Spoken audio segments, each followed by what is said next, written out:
Hello there, my name is Mr. Drew. I'm here just to tell you a little bit more about the Cambridge Nationals OCR in Sports Studies. Okay, this maybe is an alternative to the GCSE, which I'll come on to later. First off, it's important to say that each student, whether or not you choose one of our option subjects, will still have 2 hours of core PE in year 10 and 1 hour of core PE in year 11. The activities will be similar to what they've had in year 9, but there will be further opportunity to use the fitness studio. Also, there's an opportunity for them to undertake the Sports Leadership Award in year 10 and then help lead primary school festivals in various sporting events. Okay, so this the sports studies. So the course outline, it's only 40% examination. Okay, so there's an exam at the end of year 11, an hour and 15 paper about contemporary issues in sport, which I'll come on to later on. 40% is coursework in terms of the performance and leadership in sports activities. And another 20% is sports and the media. So why might you choose to take sports studies? First of all, there is no science content. Okay, a lot of the science content in the GCSE is quite tough. But if you're in the top 2 science groups and you've got a healthy interest in sport, then probably, especially if you're going to go down the A-level route, the GCSE might be the correct option for you. But those of you who maybe find science a bit more trickier, perhaps this could be the course for you.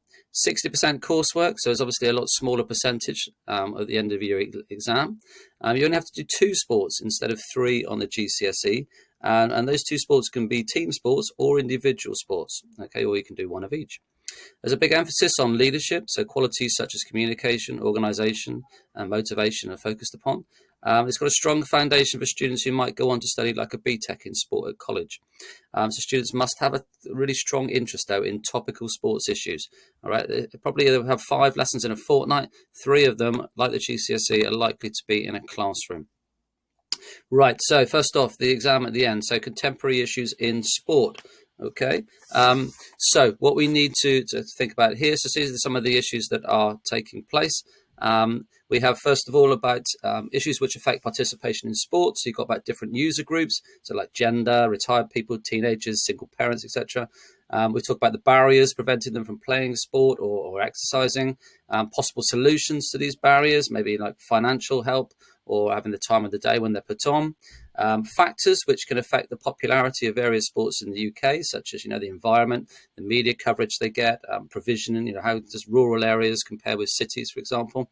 And then the growth of emerging sports in the UK. So maybe a change, in the landscape. So you've got more and more girls now who are playing football and rugby compared to, netball and hockey, as perhaps previous years have gone through. We talk about the values in sport, what can be gained from playing sport, things like team spirit, fair play, tolerance and respect, national pride. Okay, so these are all things. You've got things then, number 3 there, you've got about the implications of hosting a major event for a city or a country. So the disadvantages and the advantages, the cost factor, the legacies that it comes in.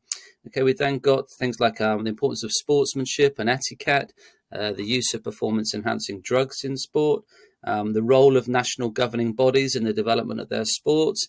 Then you've got like the use of technology in sport, such as VAR in football or TMO in rugby, Hawkeye in tennis.